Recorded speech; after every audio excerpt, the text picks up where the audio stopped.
ಶತಶತಮಾನಗಳಿಂದ ಶೋಷಣೆಗೆ ಒಳಪಟ್ಟ ದಲಿತರಾಗಿರ್ಬೋದು, ಬಂಜಾರ ಭೋವಿ ಕೊಚ್ಚ ಸಮಾಜದವರಾಗಿರ್ಬೋದು, ಸಾಮಾಜಿಕ ಸಮಾನತೆ ಕಲ್ಪನೆಯೊಂದಿಗೆ 1917ರಲ್ಲಿ ನಾಲ್ವಡಿ ಕೃಷ್ಣರಾಜ್ ಅರಸರು 1917ರಲ್ಲಿ ಮೀಸಲಾತಿಯನ್ನು ಕಲ್ಪಿಸಿಕೊಟ್ಟಿದ್ರು. ಅದೇ ಒಂದು ಆಧಾರದಲ್ಲಿ ಡಾಕ್ಟರ್ ಬಾಬಾ ಸಾಹೇಬ್ ಅಂಬೇಡ್ಕರ್ ಅವರು ಕೂಡ ಸ್ವಾತಂತ್ರ್ಯ ಸಂದರ್ಭದಲ್ಲಿ ಸ್ವಾತಂತ್ರ್ಯ ಸಿಕ್ಕ ಅವರು ಕಾನೂನು ಮಂತ್ರಿ ಆದಾಗ ಎಲ್ಲ ಶೋಷಿತ ವರ್ಗದವರಿಗೆ, ಅದರಲ್ಲಿ ಡಿಪ್ರೆಸ್ ಕ್ಲಾಸ್ ಇದ್ದವರಿಗೆ ಒಂದು ಮೀಸಲಾತಿಯನ್ನು ತಂದುಕೊಟ್ರು. ಅದರಲ್ಲಿ ಕರ್ನಾಟಕದಲ್ಲಿ ಕೂಡ ಭೋವಿ, ಕೊರ್ಚ, ಕೊರ್ಮ ಮತ್ತು ದಲಿತ ಎಡಗೈ ಇರ್ಬೋದು, ಬಲಗೈ ಇರ್ಬೋದು, ಅದು ಮೀಸಲಾತಿಯನ್ನು ಕಲ್ಪಿಸಿಕೊಟ್ರು. ತದನಂತರದ ದಿನಗಳಲ್ಲಿ 2004ರಲ್ಲಿ ಸದಾಶಿವ ಆಯೋಗವನ್ನು ಕರ್ನಾಟಕ ಸರ್ಕಾರ ರಚನೆ ಮಾಡ್ತು.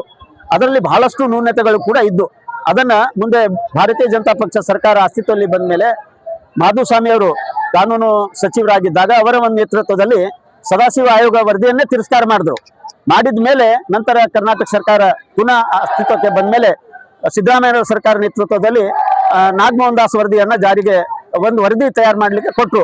ಆ ವರದಿಯಲ್ಲಿ ಕೂಡ ಬಂಜಾರ ಭೋವಿ, ಕೊರ್ಚ, ಕೊರ್ಮ ಜನಾಂಗದವರಿಗೆ ಒಟ್ಟೆ ಮೀಸಲಾತಿಯಲ್ಲಿ ಅಂದ್ರೆ ಪರಿಶಿಷ್ಟ ಜಾತಿಯಲ್ಲಿ ಎಡಗೈಗೆ 5-25 ಮತ್ತೆ ಬಲಗೈದವರಿಗೆ 5-25 ಹೀಗೆ ಒಟ್ಟೆ 10ವರೆಗೆ ಅವರಿಗೆ ಆಯ್ತು. 4ವರೆಯಲ್ಲಿ ನಮ್ಗೆ ಬಂಜಾರ ಭೋವಿ, ಕೊರ್ಚ, ಕೊರ್ಮ 4 ಜನಾಂಗ ಮತ್ತು ಅತಿ ಸೂಕ್ಷ್ಮ ಅಲೆಮಾರಿ ಜನಾಂಗದವರಿಗೆ ಸಿ ವರ್ಗ ಅಂತ ಘೋಷಣೆ ಮಾಡಿ, ಅದರಲ್ಲಿ ಯಾವ ಜನಾಂಗದವರಿಗೆ ಅಂದ್ರೆ ಭೋವಿ, ಕೊರ್ಚ, ಕೊರ್ಮ ಏನ್ ಮೇಜರ್ ಸಮುದಾಯ ಇದೆ ಆ ಸಿ ವರ್ಗದಲ್ಲಿ ಅವರಿಗೆ 20% ಮಾತ್ರ ಈಗ ನಮ್ಗೆ ಮೀಸಲಾತಿ ಸಿಕ್ಕಿರುವುದು.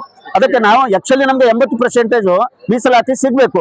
ಆದರೆ ಅದರಿಂದ ವಂಚಿತ ಆಗಿ ಪ್ರತಿಯೊಂದು ಒಂದು ಸ್ಟಾರ್ ಹಾಕಿ ನಮ್ಗೆ ವಂಚಿತರನ್ನಾಗಿ ಮಾಡ್ತಾ ಇದ್ದಾರೆ.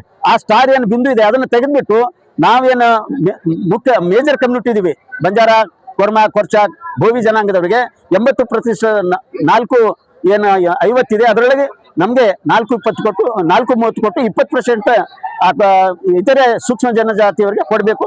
ಸರ್ಕಾರ ಆದೇಶನ ತಿದ್ದುಪಡಿ ಮಾಡಬೇಕು. ಈಗಾಗಲೇ ಮಾನ್ಯ ನಮ್ಮ ರುದ್ರಪಾಲ ಮಾಣಿಯವರ ನೇತೃತ್ವದಲ್ಲಿ ನಮ್ಮ ಅನೇಕ ಜನ ಮುಖಂಡರು ಸೇರಿ ಮಾನ್ಯ ಮುಖ್ಯಮಂತ್ರಿಗಳ ಮನವಿಯನ್ನು ಕೊಟ್ಟಿದ್ದೇವೆ. ಅದಕ್ಕೆ ಅವರು ಮುಖ್ಯ ಕಾರ್ಯದರ್ಶಿ ಕೂಡ ಅತಿ ಜರೂರು ಅಂತ ಪರಿಗಣಿಸಿ ಅದನ್ನು ಸರಿಪಡಿಸಲಿಕ್ಕೆ ಆದೇಶವನ್ನು ಕೊಟ್ಟಿದ್ದಾರೆ. ಆದರೆ ಯಾವ ರೀತಿ ಆದೇಶ ಬರ್ತದೆ ಎಂಬುದನ್ನ ನಾವು ಕರ್ನಾಟಕ ಸರ್ಕಾರಕ್ಕೆ ಗಮನ ಹರಿಸಲಿಕ್ಕೆ ಇವತ್ತು ಮುಂಗಾರು ಆದೇಶನ ರಾಜ್ಯದ ವಿಧಾನಸಭೆಯಲ್ಲಿ ನಡೀತಾ ಇರೋದ್ರಿಂದ ಸರ್ಕಾರದ ಒಂದು ಗಮನ ಹರಿಸಲಿಕ್ಕೆ ನಾವು ಇವತ್ತು ಪ್ರತಿಭಟನೆಯನ್ನ ಎಲ್ಲಾ ಪಕ್ಷಾತೀತವಾಗಿ ಹಮ್ಮಿಕೊಂಡಿದ್ದೇವೆ. ಅದಕ್ಕೆ ತಮ್ಮ ಮಾಧ್ಯಮದ ಮಿತ್ರ ಮೂಲಕ ಈ ಸಂದೇಶವನ್ನು ತಾವು ಸರ್ಕಾರ ಮುಟ್ಟಿಸಲಿಕ್ಕೆ ನಾವು ಮನವಿಯನ್ನು ಮಾಡ್ಕೊಳ್ತಾ ಇದ್ದೇವೆ. ನಾವು ಪ್ರೇಮ್ ಕುಮಾರ್ ರಾಥೋಡ್, ಮಾಜಿ ಜಿಲ್ಲಾ ಪಂಚಾಯತ್ ಸದಸ್ಯರು, ಗುಲ್ಬರ್ಗ.